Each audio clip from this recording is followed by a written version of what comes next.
Hello everyone, you have come to Tata Comic Preview channel. Let read together. Have fun. Zhuo Fan's eyes shone.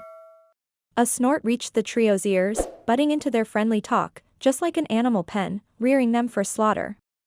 Who does Double Dragon Manor think it is? Zhuo Fan stared to see a very familiar man at the table. An unkempt man with a red nose was gulping down from his flask. The others had one feeling watching him, lonesome. Senior, are you from Double Dragon Manor? Zhuo Fan probed. The guy was so strong even he didn't notice him coming in, making it that much easier to die if the old man wanted to. The drunkard sneered, Double Dragon Manor. That was before. Before? Is he an exiled disciple? But how did he get in? Any sect would have warned itself against its exiles. That goes double for Double Dragon Manor. Zhuo Fan was filled with questions. The drunkard chuckled. They can try all they like to keep me out, but it won't work. There's not a place out there I can't reach. Cocky. Zhuo Fan jerked and even felt respect, but more than anything, on alert. At best, those words will make him a hero. At worst, a criminal. If he lost it, nothing could stop him from doing whatever the hell he wanted. Back up, why does that sound familiar? It sounds oddly similar to me. Racking his brains, he came to one conclusion. The old man and I are so alike. The drunkard had a thin smile. Lighten up, you've given me wine and I find you to my liking, so I won't be hard on you. Then he turned a ridiculing smile at the girls. They shuddered back, tense. His simple presence sent fear deep into their bones. I'm not one to pick on girls. He chuckled, Tianyu's princess, I take it. I heard what happened to your empire and what you said. Tell me, do you think your father was right? Yunshuang paused. He may be my father, but he sold out his nation. He's no different than letting evil in. What a just princess. What then if he only ceded the land while no soldiers came in? The drunkard laughed. Yongning hesitated, isn't that the same? Not even close. The drunkard shook his head, an enemy invasion means pillaging and slaughter. While ceding some land does not include such cruel actions. Nevertheless, the land is the royal family's, and the common man has not one stake in it. Regardless of the master, the common people will still be worked to the bones for their lords, so what's the difference? Win or lose, the populace suffers all the same. That being said, Double Dragon Manor, the sect, and even empires, all they're doing is raising cattle. So they could suck the blood and marrow from their weary bodies. The trio looked at each other with a start and their hearts sank. Zhuo Fan pondered, Double Dragon Manor offers stability to Western lands' powers and guarantees growth. A stroke of genius, one might say. Won't letting Western lands grow weaker draw invaders in? The fate of the people then would be far worse. Bullshit. The drunkard sneered, nothing but a goddamn excuse. They're only after guarding the sacred mines, a cultivator's interests, and not giving a single lick about some weary nobodies. Let's say the central area invades, you think they'd go after the people, the ant? No, all they care about is taking the resources. They need these ants to mine the stuff just like Double Dragon Manor does. Zhuo Fan chilled and hinted at the girls to not aggravate him further. The drunkard caught him and flicked his hand, sorry, I forgot myself. Every time I talk about this I get riled up. I used to be just like you, thinking the best of the Western lands, with hardly any heavy conflicts, filled with peace and prosperity.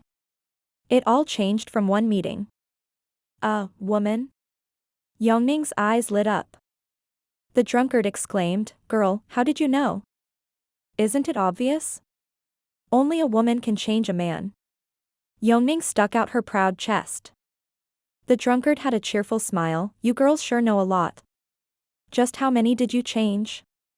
You can't slander me. I'm innocent. I didn't change one, and she sneaked a peek at Zhuo Fan. Zhuo Fan said, Senior, just ignore her, she has her head in the clouds from too many perfect matches stories. Perfect match? Sometimes, that isn't far from reality either. The drunkard sighed, going down memory lane. I used to be a young man with dignity and elegance traveling the world. But after meeting her one time too many, that foolishly naive princess had trapped me in the secular world. I found her the most pitifully foolish girl. A princess, fond of walking among her people, falling for the most obvious scams yet never regretting it. Zhuo Fan muttered, "Senior, such a dopey girl, oblivious to the dangers of human society, will one day die from it. If I were you, I'd cut all ties with her so I'd not fall as well." "What's my intention to you, anyway?" The drunkard raised an eyebrow. Zhuo Fan shrugged. He fell for it. The drunkard's face took a softer tone. Women are like water. Men sometimes need them by their side to comfort them. Though on many occasions, her naive and foolish attitude drove me up the walls and got me in much trouble. Thinking about it, none of it mattered. It's not my fault I was awesome, wishing to take her burden. On cue, the girls whipped their dewy eyes on Zhuo Fan. The drunkard reminds me of someone. Just like Steward Shuo, who likes taking others' burdens. Scratching his chin, Zhuo Fan remained silent, his eyes avoiding their piercing stare. Only to later realize, even all my power had reached its limit. I wanted to fight those scheming geezers so much, yet was unable to. The drunkard's eyes flashed with bloodthirst. That year, their neighboring kingdom attacked her homeland. The sect in charge of its well-being saw the lands were safe and ignored them, leaving the people at the border to suffer. She was plagued with worry for them. I even defied Double Dragon Manor's rule in not interfering many times, only to be accused by the enemy and forced back to the sect to receive my punishment. Our separation would be final. Did something happen to her? Yongning was absorbed in the story. Zhuo Fan rolled his eyes. "Girl, you really have read too many stories." The drunkard's face was hard and scary. With me gone, the masterminds enacted their real plan. While they harassed the border, a group made contact with the princess. They enticed her into moving the defense 1,000 miles inward, at a mountain range, which made it easier to defend. This way both sides' people would be spared. She fell for it completely. By stealing the emperor's seal, she signed a ceding agreement.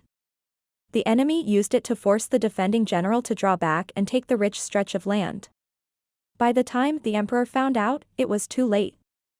The sects overlooking the empire were outraged, fanning the population's flames in making the royal family abdicate while condemning the princess to execution for high treason. The news came to me in the last hour, when I could do nothing to help. I reached only to see her corpse and could only hear the mob's accusations and mockeries. They were clearly plotting against the dope. Princess.